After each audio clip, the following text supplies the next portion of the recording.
தீபாவளினா பளிச்சுன்னு ஞாபகத்துக்கு வர்றது பட்டு, பட்டாசு, பலகாரம். பலகாரம்னா ஞாபகத்துக்கு வர்றது மந்த்ரா கடலை எண்ணெய். அபார ருசி, ஆரோக்கியமான உடல் நலம். தீபாவளி அன்னைக்கு மட்டும் இல்ல, என்னைக்குமே கிச்சன்ல இருக்க வேண்டியது மந்த்ரா கடலை எண்ணெய் தான். 2 ஸ்பூன் போதும் உங்க பிரச்சனைகளை கட்டுப்படுத்த. லயன் டேட் சிரப், தினமும் 2 spoon lion date syrup. Lion date syrup.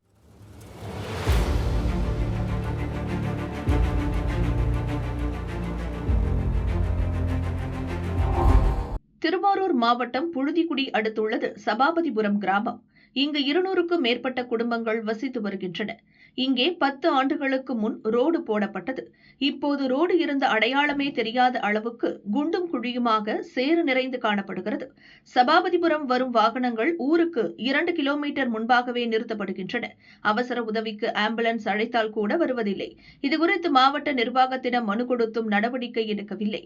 2 kilometre road போட அரசுக்கு இவ்வளவு தயக்கம் ஏன் என கேட்கின்றனர் கிராம மக்கள்.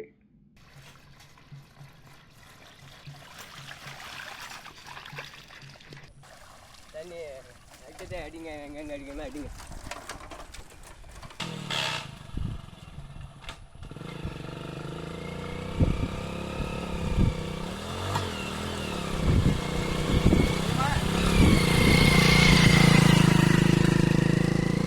இந்த கிராமத்தில் வந்து பார்த்திங்கன்னா 300க்கும் மேற்பட்ட மக்கள் குடியிருந்து வர்றாங்க.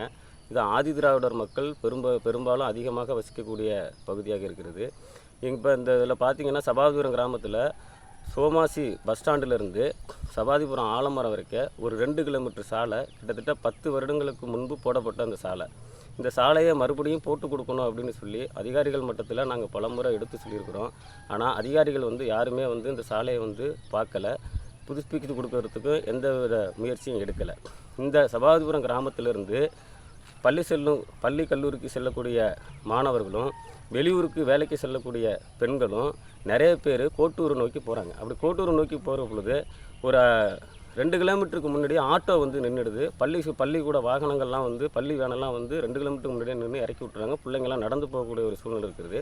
ஒரு அவசரத்துக்கு 108 வரணும் அப்படின்னா கூட இந்த ரோட்டுக்குள்ளே வர முடியாது. ஆட்டோவில் போகணும் அப்படின்னாலும் ஆட்டோ 2 கிலோமீட்டருக்கு முன்னாடியே நின்று இறக்கி விட்டுறாங்க. அதனால் ரொம்ப சிரமமாக இருக்குது. அதனால் அந்த சாலையை வந்து உடனடியாக சீர் செஞ்சு கொடுக்கணும். தற்போது வடகிழக்கு பருவமழை தொடங்கக்கூடிய காலத்தில் இப்போ தற்சமயம் பெஞ்ச மழைக்கே இந்த சாலை இப்படி இருக்குது அப்படின்னா, இன்னும் ஐப்பசி கார்த்திகை மாதங்களில் பெய்யக்கூடிய வடகிழக்கு பருவமழை வெள்ள காலத்தில் இந்த சாலையில் எப்படி நாங்கள் மக்கள் பயன்படுத்த முடியும் அப்படிங்கிறது ஒரு கேள்விக்குறியாக இருக்குது. இதில் உடனடியாக அரசாங்கம் தலையிட்டு இந்த சாலையை போட்டு கொடுக்கணும் அப்படின்னு சொல்லி கேட்டுது.